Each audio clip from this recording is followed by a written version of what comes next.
있는 많은 생명체 중에서 태어난 후에 거의 1년 가까이 되어야 비로소 혼자 힘으로 걸을 수 있는 것은 사람이 유일하지 않을까 싶습니다. 스스로 걸을 수 없다는 것은 자연의 이치로 보면 누군가에게 쉽게 잡혀 먹힐 수 있다는 것을 의미합니다. 그런데도 사람이 1년 동안이나 걸을 수 없으면서도 먹히지 않고 생존할 수 있는 것은 사람과의 관계 가운데서 보호를 받기 때문입니다. 이런 면에서 관계는 생명의 울타리입니다. 사람은 태어날 때부터 관계적 존재이기 때문에 생존할 수가 있는 것이죠. 이것은 어린 아이의 때뿐만 아니라 우리의 평생의 삶이 다 그러합니다. 그러므로 사람과 좋은 관계를 맺고 사는 것이 인간의 순리입니다. 이 순리를 억지로 역행하여서 혼자 살려고 하지 마십시오. 사람과의 관계를 애써 피하려고 하지 마십시오. 관계를 피하는 것은 생명의 울타리를 스스로 걷어차 버리는 것이기 때문에 그 뒤에는 어려움이 따라오기 마련입니다. 외톨박이는 위험하고 자살은 혼자 있을 때 일어납니다. 누군가 말하기를 외로움은 문둥병과 같다고 말했습니다. 하나님께서 사람이 혼자 사는 것을 보시기에 좋지 않게 여기셨습니다. 인간을 죄를 짓기 전이었음에도 불구하고 하나님께서 모든 것은 보시기 좋았지만 딱 한 가지 보시기에 좋지 않은 것이 있었는데 그것이 바로 아담이 혼자 있는 것이었습니다. 창세기 2장의 말씀 보면 여호와 하나님이 이르시되 사람이 혼자 사는 것이 좋지 아니하니라고 하셨습니다. 하나님께서 아담이 혼자 있는 것 보시기에 너무 안 좋아서 그래서 함께 있도록 하기 위하여 하와를 만들어 주셨습니다. 아담과 하와는 부부 관계지만 나와 너와의 사람의 관계를 드러내는 가장 기초적인 모습입니다. 이 사람과 사람과의 관계는 하나님께서 우리를 위해 사람을 위해 주신 소중한 선물입니다. 어떻게 혼자 사는 외로움에서 벗어날 수 있을까요?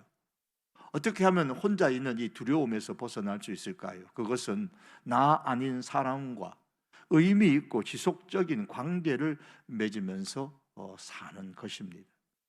순망치한이라는 사자성어가 있죠. 입술이 없으면 이가 시리다라는 말입니다. 돌을 씹어 먹는 튼튼한 이를 가졌다고 할지라도 입술이 없으면 이가 시려 그 기능을 상실할 수밖에 없습니다. 세상에 나 혼자 잘나서 되는 일은 없다는 겁니다.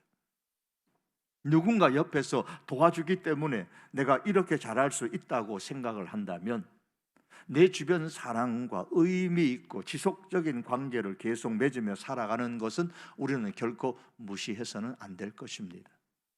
오늘 본문 34절에 보면 예수님은 서로 사랑하라고 하셨습니다. 새 계명을 너희에게 주노니 서로 사랑하라. 지속적이고 의미 있는 관계를 계속 맺으면서 살아갈 수 있는 방법은 바로 서로 사랑하는 것입니다. 사랑하면 거기에 관계가 맺어지고 사랑이 깨어지면 관계가 깨어집니다. 요한복음 13장에서부터 17장까지는 예수님께서 잡히시기 바로 전날 밤에 있었던 일입니다. 십자가를 목전에 둔 상황에서 제자들에게 가르쳐 주실 그 마지막 말씀들이 참 많으셨을 텐데 예수님은 제자들에게 가장 먼저 서로 사랑하라고 말씀하시면서 이것이 새 계명이라고 하셨습니다. 계명이라는 단어가 매우 무거운 단어잖아요. 반드시 지켜야 할 의무, 그것이 바로 계명입니다. 예수님께서는 자신의 십자가의 죽음으로 만들 새 시대에서 살아가게 될 새 하나님의 백성들에게 반드시 지켜야 할 의무를 부여하셨는데 그것이 새 계명입니다. 다시 말하면 이 새 계명을 지키지 않으면 예수님 시대를 살아가는 사람다운 모습이 없다는 겁니다. 그리스도인으로서의 삶이 무너진다는 것입니다. 그러므로 서로 사랑하라 이 말씀은 새 계명이기에 우리 성도들이 이를 가볍게 여기지 말아야 합니다. 이것은 반드시 행해야 될 계명입니다. 새 시대의 새 삶은 새 계명, 서로 사랑하라는 말씀을 실천하는 것에서부터 시작됩니다. 그런데 이 십자가의 죽으심으로 새 시대를 여시는 예수님께서 왜 제자들에게 서로 사랑하라라는 것을 가장 먼저 새 계명으로 주셨을까요? 우리는 본문을 통해서 그 이유를 두 가지 정도로 묵상해 볼 수 있습니다. 그 하나는 예수님께서 서로 사랑하는 것을 새 계명으로 주신 이유는 서로 사랑하여서 사랑의 공동체를 만들 때에 비로소 우리가 세상 속에서 예수님의 제자인 것, 그리스도의 사람인 것이 증명되기 때문입니다. 나는 예수님의 사람입니다라고 이름표를 달고 다닐 수도 없는 것이고, 내가 성도교회 교인입니다라고 마크를 달고 모자를 쓸 수도 없는 것이고, 우리가 살아가는 삶 속에서 예수님의 사람, 예수님의 제자, 그리스도의 참된 사람인 것을 증명할 수 있는, 세상의 사람들에게 증명할 수 있는 것은 믿는 우리들이 서로 사랑하는 것이라고 했습니다. 35절의 말씀에 보면 너희가 서로 사랑하면 이로써 모든 사람이 너희가 내 제자인 줄 알리라. 예수님께서 십자가를 지시기 전에 주셨던 대명령이 무엇입니까? 예수님이 십자가를 지시기 전에 주셨던 대명령은 서로 사랑하라입니다. 그런데 예수님께서 이 말씀 이후에 이제 부활하시고 승천하신 이후에 주셨던 말씀은 무엇입니까? 너희는 가서 모든 족속으로 제자를 삼으라라는 말씀입니다. 무슨 말씀을 먼저 주셨습니까? 십자가가 먼저 있고, 십자가의 사건이 있고, 그 다음에 부활 승천의 사건이 있기 때문에 십자가가 먼저고 부활, 이것은 다음인 것처럼 서로 사랑하라가 먼저고, 그 다음에 가서 모든 족속으로 제자를 삼으라라는 말씀이 있습니다. 가서 모든 족속으로 제자를 삼으라는 대성교의 명령을 바로 수행하려면 먼저 사랑의 공동체를 이루어야 한다는 겁니다. 그러므로 우리가 서로 사랑하고 서로 섬기십시오. 그 사람이 진짜 예수님의 제자입니다. 진짜 예수님의 사람입니다. 여러분, 우리가 예수님의 사람입니까? 그렇다면 우리는 서로 사랑해야 하고 사랑으로 섬겨야 됩니다. 예수님의 제자인 그리스도의 사람인 것을 우리가 증명하며 살아야 합니다.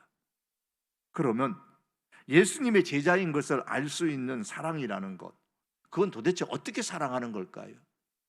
우리가 어떻게 사랑해야, 세상의 사람들도 사랑하라고 말하는데 우리가 어떤 사랑을 보여주어야 세상의 사람들이 우리를 보면서 아, 예수님의 사람이구나, 그렇게 인정을 할까요?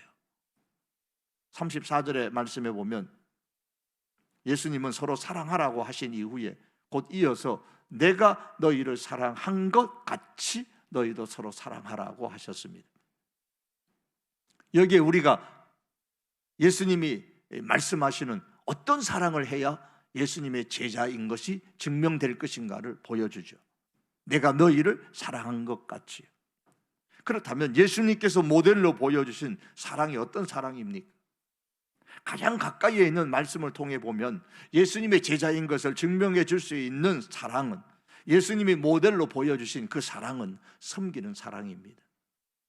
요한복음 13장 1절, 오늘 본문에 제일 처음에 나오는 요한복음 13장의 1절의 말씀 보면 예수께서 자기 사람들을 사랑하시되 끝까지 사랑하시니라고 하셨습니다. 그리고 난 이후에 예수님께서 보여주신 그 사랑의 행동은 제자들의 발을 씻기시는 섬김의 모습입니다. 왜 그러셨을까요? 워낙 제자들이 서로 섬기지 않으려고 했기 때문입니다. 우리 인간의 본성에 있는 그 섬기고 싶지 않는 그 모습이 3년 동안 예수님을 쫓아다녔던 그 제자들이었지만 여전히 그대로 다 이기적인 모습들이 드러났습니다. 내가 먼저 섬기면 치고 들어가는 것이고, 그러면 예수님의 영광을 받으실 때에 자기는 뒤로 밀릴 것 같으니까 아무도 먼저 섬기려고 하지 않았습니다. 그것이 그 제자들 사이의 관계의 분위기였습니다. 그런 제자들 사이의 분위기를 아신 예수님은 먼저 제자들의 발을 씻겨 섬기는 모습을 보여주시면서 말씀하셨습니다. 너희도 서로 발을 씻겨주는 것이 옳으니라. 내가 너희에게 행한 것 같이 너희도 행하게 하려 하여 본을 보였노라. 예수님께서 제자들을 어떻게 본을 보여서 사랑하셨습니까? 본을 보였다고 했습니다. 어떻게 본을 보였습니까? 예수님께서 제자들의 발을 씻기시는 것은 그 당시의 문화로 볼 때에는 종이 주인에게 행하는 겁니다. 발을 씻기는 것이 종이 주인에게 행하는 거예요. 그런데 선생이신 예수님께서 제자들의 발을 씻기셨습니다. 이것은 마치 주인이 종의 발을 씻기는 그런 모습과도 같습니다. 다시 말하면 종의 자리로 가라는 거예요. 낮은 자리로 가라는 겁니다. 낮은 마음으로 가라는 겁니다. 낮은 자리에서 낮은 마음을 가지고 섬기는 것이 진정한 섬김의 사랑이라고 말씀하는 겁니다. 종종 사랑한다고 하면서 상대방을 간섭하고 자신의 의도를 강요하는 경우가 있습니다. 상대방에 대한 나의 간섭과 강요가 사랑이라는 이름으로 포장되면서 아무런 꺼리낌 없이 행동으로 옮겨지게 되는데, 이것은 사랑이 아니고 폭력입니다. 자식에 대한 부모의 사랑이 왜곡되면 강요와 간섭으로 나타나듯이, 사랑이 잘못 이행되면 오히려 지나친 규칙 속에 속박시키고 인격을 짓밟는 현상이 일어날 수 있습니다. 왜 이런 현상이 일어납니까? 사랑한다고 하는데 그것은 낮은 자리로 내려가지 않았기 때문입니다. 사랑이라는 이름으로 간섭과 강요와 속박이 행해지지 않으려면 사랑하기 전에 먼저 낮은 자리로 내려가야 합니다. 진정한 사랑은 모습처럼 먼저 종의 자리로, 낮은 자리로 내려가서 발을 씻기는 것입니다. 섬기는 겁니다. 힘이 있으나 그 힘으로 높은 마음을 품지 않고 낮은 마음으로 낮은 자리에서 발을 씻기는 심정으로 섬기는 것이 예수님께서 지금 말씀하시는 예수님의 제자됨을 증명할 수 있는 그런 진정한 사랑입니다. 무엇이든 힘이 있는 사람은 자기보다 힘이 없는 사람을 섬기기보다는 자기가 가진 힘으로 섬김을 받으려고 하는 것이 세상의 일반적인 현상입니다. 이런 세상 속에 살아가면서 힘이 있는 사람이 자기가 가진 힘으로 오히려 섬김을 받으려고 하지 아니하고 섬기는 낮은 자리로 내려가는 경우는 딱 한 가지 경우입니다. 그건 사랑할 때입니다. 사랑하면 됩니다. 예수님께서 우리에게 보여주셨기 때문에 그 예수님의 모델에 따라서 사랑하며 섬길 때에 바로 예수님의 제자됨이 증명되는 겁니다. 사랑하면 사랑하는 그 사람의 종이 되어도 행복한 것이죠. 텔레비전을 두고서 주도권 다툼을 하는 그런 가정들이 종종 있습니다. 누가 리모컨을 주도할 것인가의 싸움입니다. 여러분의 가정에서는 어떻습니까? 누가 텔레비전의 주도권을 갖고 계십니까? 아들입니까? 딸입니까? 아니면 아버지입니까? 엄마입니까? 신혼 시절에는 당신 보고 싶은 것 봐. 난 당신 좋아하는 건 다 좋아. 그랬다가도 1, 2년이 지나고 애 하나 좀 놓으면은 남자가 어떻게 그런 TV에 목숨 거냐? 쪼잔하게 시리 하고 핀잔을 한번 줍니다. 그러다 세월이 한 2, 3년 더 흘러가면 아내가 보던 채널을 남편이 돌려놓으면은 아내 왈 세 센다. 하나, 둘. 그래서 텔레비전이 2개인 집이 많아집니다. 시간이 흘러가면 내가 하나 사고 더 말지. 그래서 작은 텔레비라도 하나 더 사서 안방에 두고 싶어 합니다. 그래도 남편이 참는 것은 아내를 사랑하기 때문이고 아내가 참는 것은 남편을 사랑하기 때문인 것이죠. 여러분 집은 안 그런가요? 저희 집은 저보다 아내가 저를 더 많이 사랑하는 것 같습니다. 왜냐하면 제가 보고 싶은 것을 그냥 늘 보게 하는 것을 보면 틀림없다 생각을 합니다. 사랑하면 텔레비전 채널을 두고서 하나, 둘 그렇게 헤아리지 않습니다. 사랑하면 차라리 작은 것이라도 하나 더 사고 말죠. 텔레비전이 2개인 집이 사랑이 아마 2배가 더 커지지 않을까 싶습니다. 교회에서 섬기는 사랑을 베풀 수 있는 좋은 환경은 교회 공동체, 즉 가정 공동체입니다. 코로나 시대에 우리 대부분의 분들이 사람들이 함께 모이는 것을 두려워하고 걱정합니다. 여러분, 식구는 코로나 확진자가 10만 명이 넘어도 한 집에 삽니다. 여러분, 한 집에 사시는 식구들 코로나 10만 명 넘었다고 따로따로 딴 집에 가 사십니까? 방 따로따로 쓰시면서 거실에는 한 번도 얼굴 안 마주치십니까? 가정 공동체 권속을 식구라고 생각하십니까? 권속이라는 것은 식구라는 말입니다. 그렇다면 코로나 시대라고 해서, 그래서 두렵다고 해서 만나지 못할 이유가 어디에 있습니까? 제가 가장들을 신방한다고 하니까 코로나가 10만 명이 넘는데 목사님 자꾸 신방하면 어떡해요? 마스크 쓰고 갈게요. 물도 안 마실게요. 그냥 얼굴만 보고 올게요. 말만 하고 올게요. 그래서 신방을 계속 합니다. 두렵다고 해서 만나지 못할 이유가 없습니다.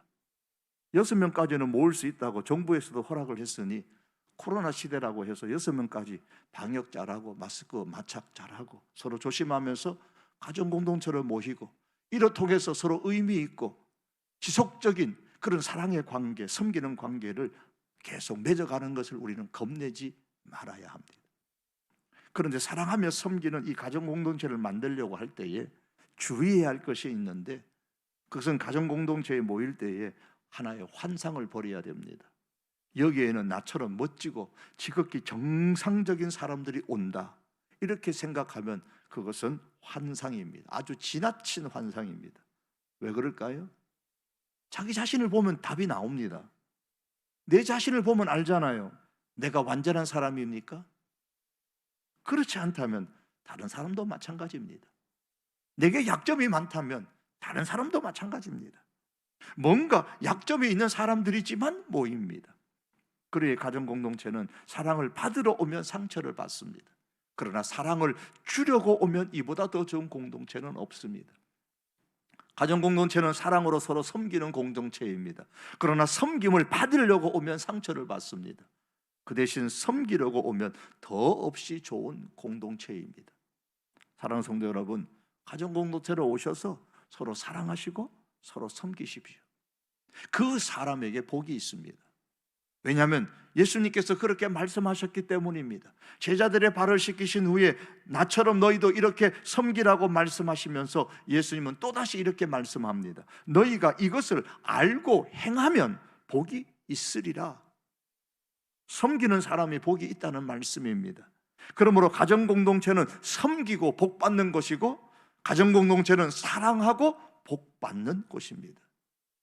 또한 예수님께서 섬기는 사랑을 보여주신 것은 발을 씻기시는 모습으로 보여주신 것이 13장이지만 이 발을 씻기시는 모습은 장차 있을 십자가의 사랑을 보여주시는 것이죠.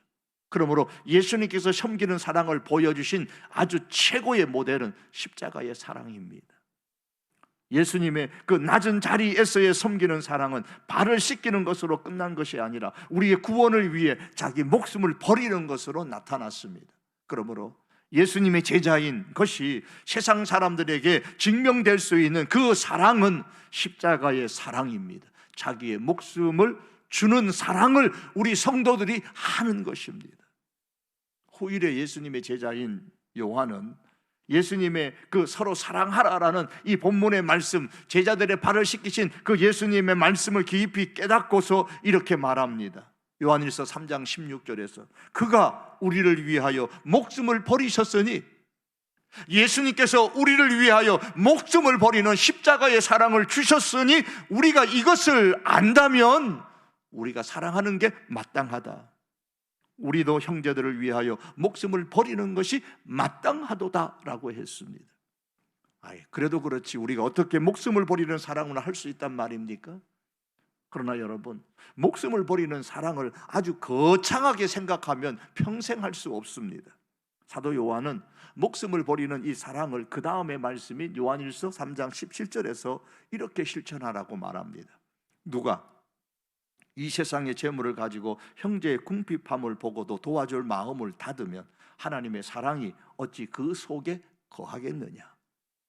낮은 자리에서 베푸는 사랑은 도와줄 마음을 가지고 진실하게 행하는 겁니다.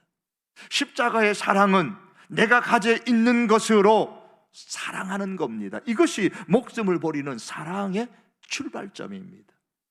물질을 가졌으면 물질로 도와주면 되고요, 건강을 가졌으면 건강으로 도와주면 됩니다.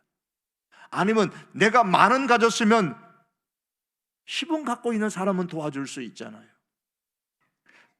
마음을 품었으면 그 마음으로 도와주면 됩니다. 시간을 가졌으면 시간으로 도와주면 됩니다.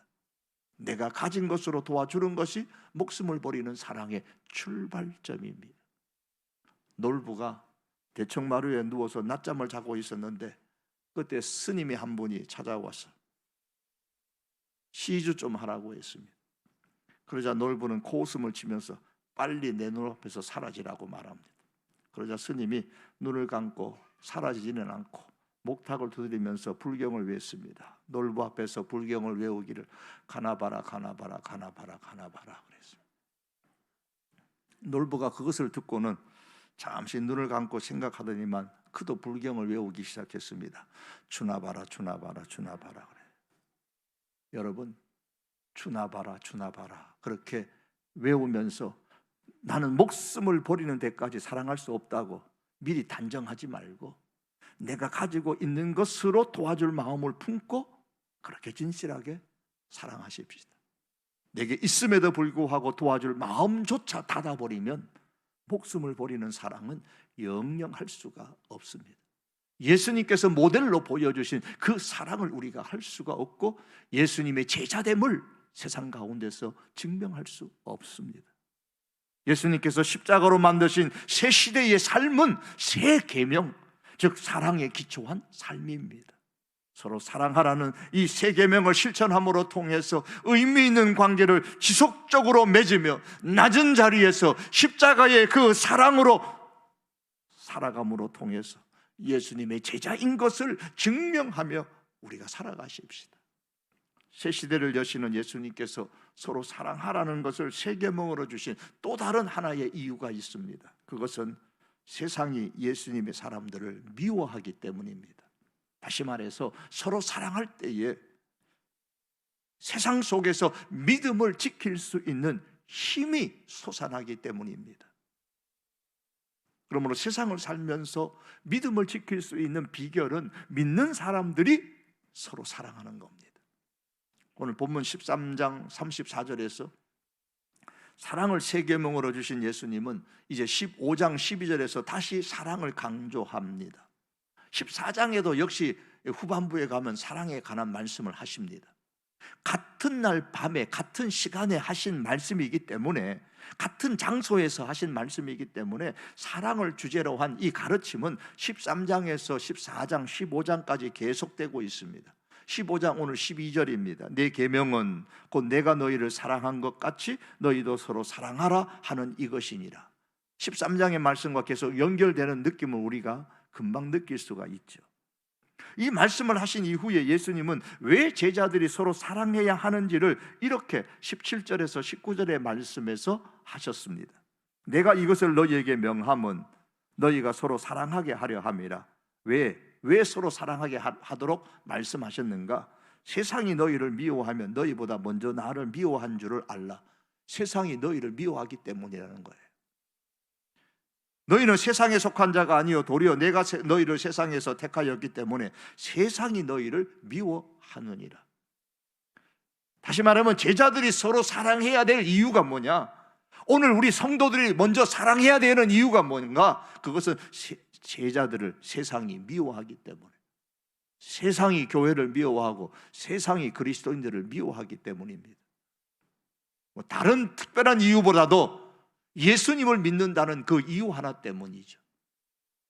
사회학자들은 경제 위기보다 더 무서운 것이 사회 위기라고 말합니다.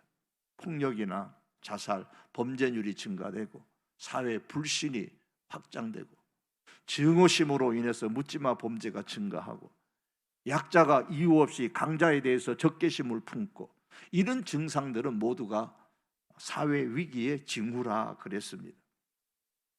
이러한 사회 위기 가운데서 살 때는 우리가 신앙을 지키는 것이 쉽지 않습니다. 우리 자녀들을 신앙으로 키워가기도 정말 어렵습니다. 그러나 이러한 사회 위기보다 더 심각하게 우리의 신앙을 지키는 것을 힘들게 만드는 것이 무엇인가? 그것은 그리스도인에 대한 세상 사람들의 미움입니다. 어디 가도 비난하는 소리가 들리고 뭔가 왕따 당하는, 예수님을 믿는다는 이유, 교회를 다닌다는 이유 때문에 왕따 당하는 느낌이 들고 사회 속에서 거절되는 느낌을 받을 때입니다. 성도인 우리들이 예수님을 믿기 때문에 세상은 우리를 미워합니다. 그것은 예수님 시대부터 지금까지 마찬가지입니다. 예수님과 예수님의 사람을 미워하는 세상에서 성도인 우리들이 14장의 말씀에 기록된 것처럼 가지가 나무에 붙어 있어야 사는 것과 같이 우리가 예수님께 붙어 있어서 믿음을 지키며 많은 열매를 맺는 삶을 살려면 성도인 우리가 서로 사랑해야 합니다. 서로 사랑하여 섬기는 공동체를 만들어야 합니다. 그러므로 요한복음 15장 12절과 17절에 19절의 말씀은 결국 서로 사랑할 때에 믿음을 지킬 수 있는, 세상 속에서 믿음을 지킬 수 있는 힘이 솟아난다는 겁니다. 세상을 살면서 믿음을 지킬 수 있는 비결은 믿는 사람들이, 우리가 먼저 서로 사랑하는 것입니다. 서로 사랑할 때에 하나님은 우리에게 세상을 이길 수 있는 믿음을 공급해 주십니다. 그런데 서로 사랑하는 것은 가정공동체 같이 소수의 사람들이 의미 있고 지속적인 관계를 맺을 때에 더욱 강력하게 나타날 수 있습니다. 그래서 가정공동체를 끊임없이 강조하는 겁니다. 세상에서 가장 바보스러운 사람이 어떤 사람일까요? 혹자는 말하기를 돈 벌려고 하다가 가족을 잃어버리는 사람이 가장 불쌍하고 바보스럽다 그랬습니다. 그러면 교회에서 가장 바보스러운 교회는 누구일까요? 돈 벌려고 하다가, 자존심 세우려고 하다가 가정공동체의 권속을 잃어버리는 사람입니다. 왜 그럴까요?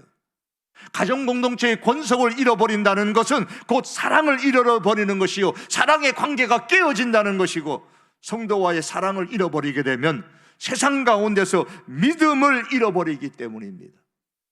세상 가운데서 믿음으로 이길 수 있는 힘을 공급받지 못하기 때문입니다.